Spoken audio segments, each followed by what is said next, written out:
नमस्कार दोस्तों, स्वागत है आपका आपके अपने YouTube चैनल नॉलेज क्लब पर। हमने इससे पहले वीडियो में पढ़ा हुआ रिवीजन क्लास 2 तक, जिसमें हमने 41 क्वेश्चन किए हैं।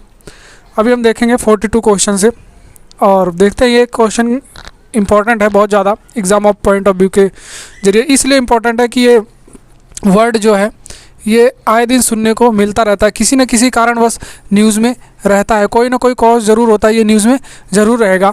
तो दंगा जो है धारा कौन सी, भारत आईपीसी की कौन सी धारा में जो है बताया गया है इसके बारे में। धारा 159 जो है वो इसको परिभाषित करती है, इसको एफरे भी कहते हैं इंग्लिश में। जो दो लोग झगड़ कर लोक शांति में विघ्न डालते हैं वही दंगा होता है। धारा 160 के अनुसार दंगा के लिए 1 माह तक का कारावास या 100 रुपये का जुर्माना है, धारा 160 के लिए। और जिसे धारा 148 है, यहाँ पे ये हमारे आंसर में से नहीं है, लेकिन धारा 148 क्या कहती है? घातक हथियार आयुध, घातक हथियार लेकर सज्जित होकर बलवा करना। बलवा करना मतलब होता है किसी को मृत्यु कारित करने की कोशिश करना, आक्रामक होकर किसी पे हमला करना। यहाँ पे 3 वर्ष तक की सज़ा है और जुर्माना भी है। तो अगला क्वेश्चन देखते हैं। अगला क्वेश्चन क्या कहता है हमारा? अगला क्वेश्चन कहता है कि यहीं से ले लेते हैं हम, बार बार ऊपर नीचे नहीं करना पड़ेगा। अगला क्वेश्चन ये है हमारा, कौन सा अपराध है जिसकी तैयारी आईपीसी में दंडनीय नहीं है? कह कौन सा अपराध है जिसकी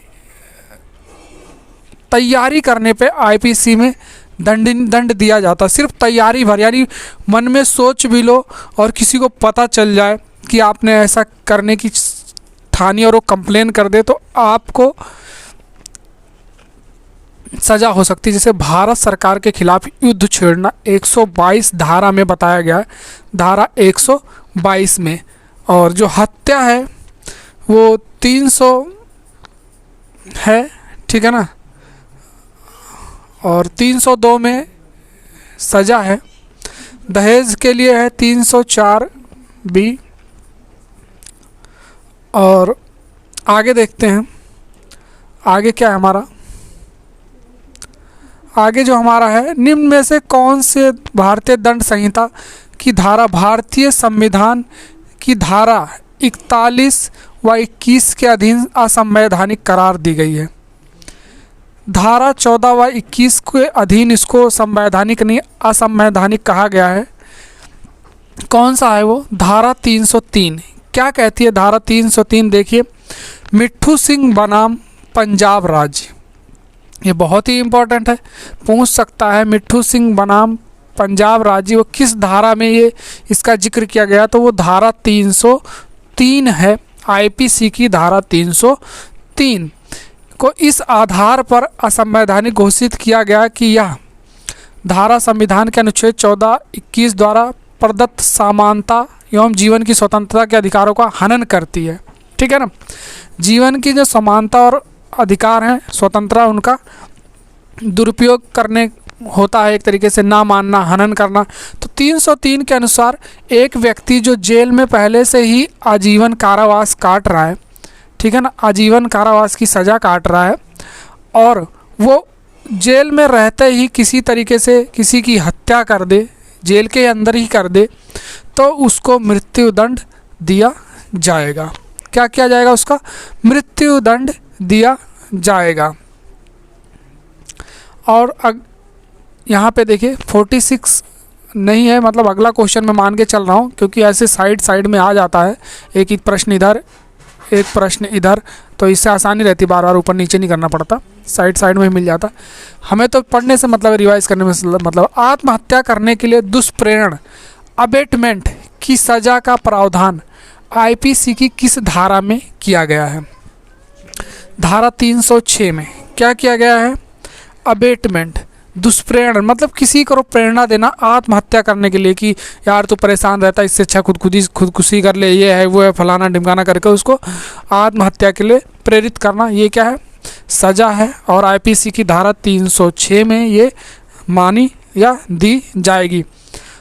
हत्या करने का प्रयत्न, हत्या करने का प्रयत्न, धारा 307।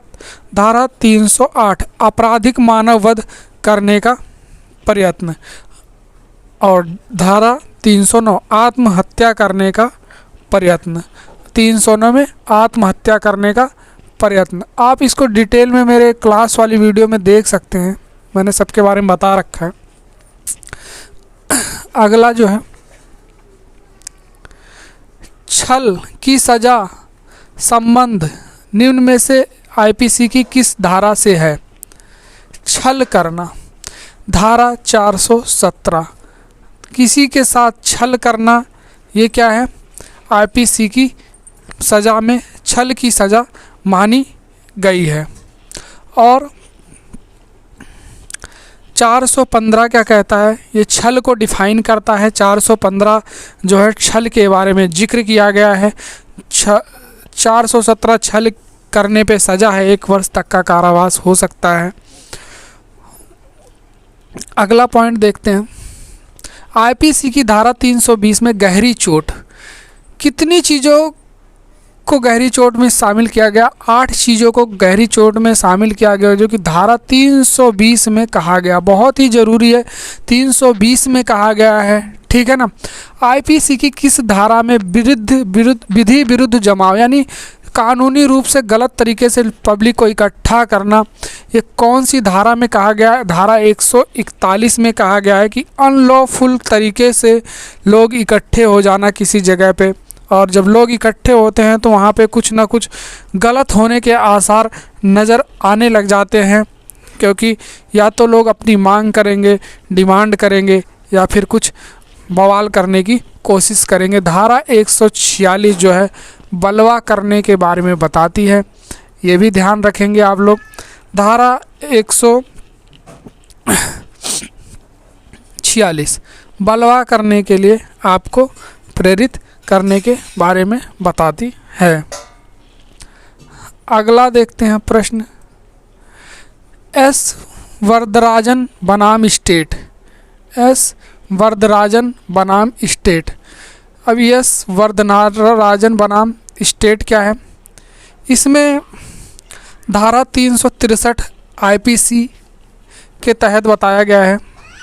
धारा 363 यस वरदराजन बनाम स्टेट 363 में बताया गया है। 363 की धारा आईपीसी में यस वरदराजन बनाम स्टेट के बारे में बताया गया है, जो कि भारतीय दंड संहिता से ताल्लुक़ रखता है। धारा 363 क्या कहता है? व्यापहरण के लिए दंड, जो कोई भारत से संरक्षिता में से किसी व्यक्ति का व्यापारण कर दे, ठीक है ना। कोई व्यक्ति है जो भारत सरकार की संरक्षण में है और उसका अपहरण हो जाए, ठीक है ना, तो ये क्या है? धारा 363 व्यापहरण, ठीक है ना। और ये एक केस है यस वरदराजन बनाम स्टेट केस है, 363 आईपीसी के तहत, ज़रूर याद रखें, ठीक है ना, बहुत ही इम्पोर्टेंट है। अगला है, निम्न में से किसका संबंध आत्मरक्षा के अधिकार से है? आत्मरक्षा के अधिकार से है। जयदेव बनाम स्टेट पंजाब का है, ठीक है ना, आत्मरक्षा के अधिकार से है। राम सोहन के घर में खिड़की से घुसता है, रामू ने निम्न में से कौन सा अपराध किया है? सेंधमारी का, हाउस ब्रेकिंग का अपराध किया गया है।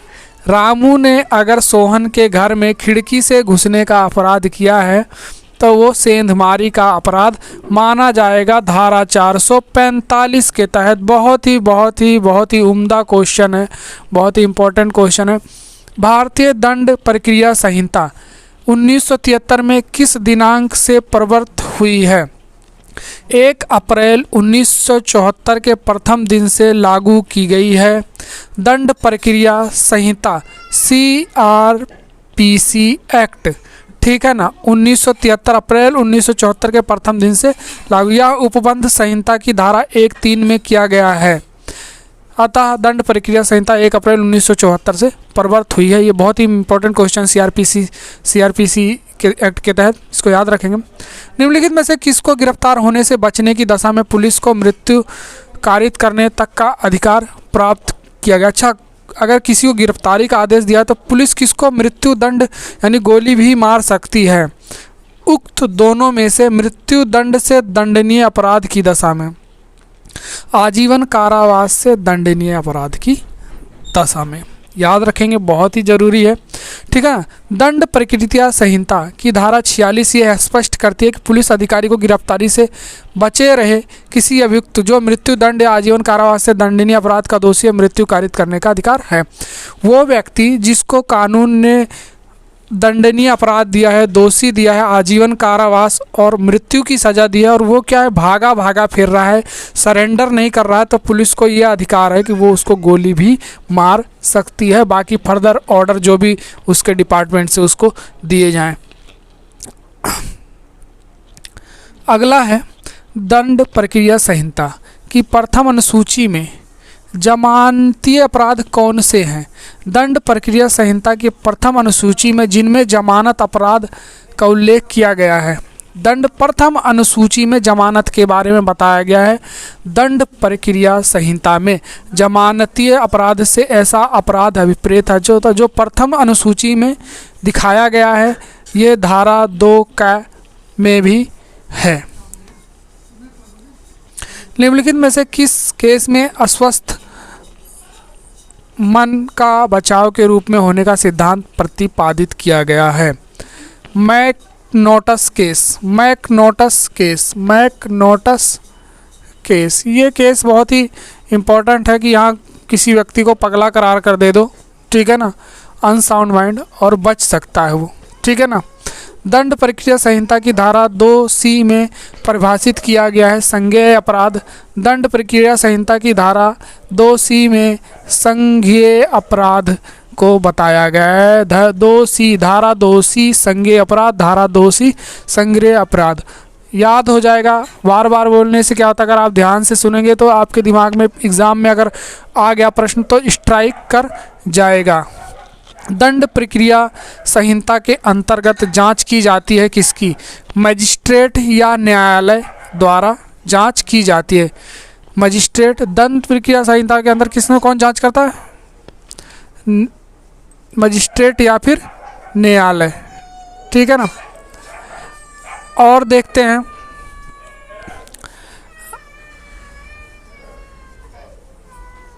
असंज्ञेय अपराध में अभिप्रेत है ऐसा अपराध जिसमें एक पुलिस अधिकारी बिना वारंट के गिरफ्तार नहीं कर सकता, ये असंज्ञेय अपराध है।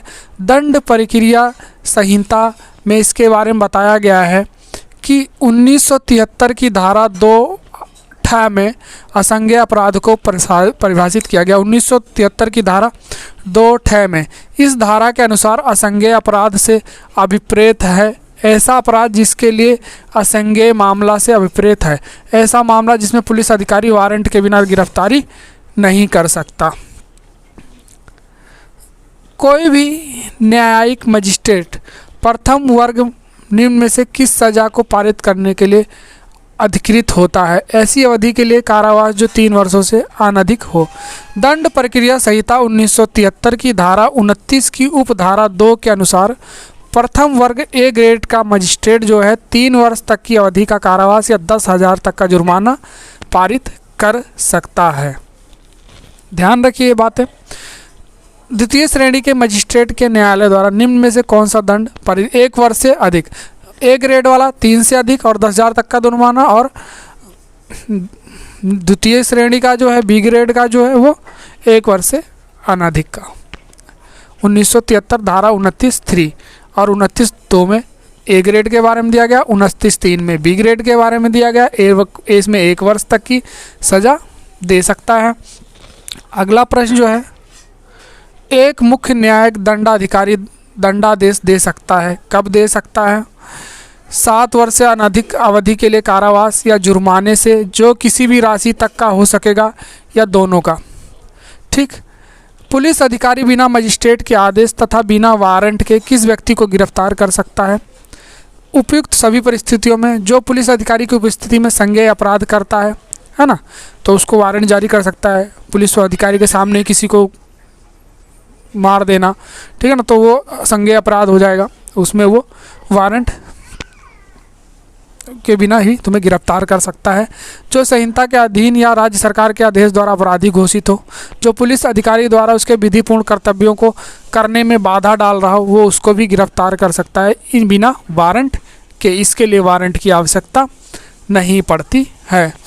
तो आज के लिए हमने इतना ही पढ़ा है। अगली वीडियोज़ में हम फिर इसके आगे देखेंगे प्रश्न 63 तक। तब तक के लिए धन्यवाद। और अगर आपको मेरा चैनल अच्छा लग रहा हो, समझ में आ रहा हो, तो इसको प्लीज़ लाइक कीजिए, शेयर कीजिए और अपने दोस्तों में बताइए, उनको शेयर कीजिए और सब्सक्राइब कीजिए। धन्यवाद।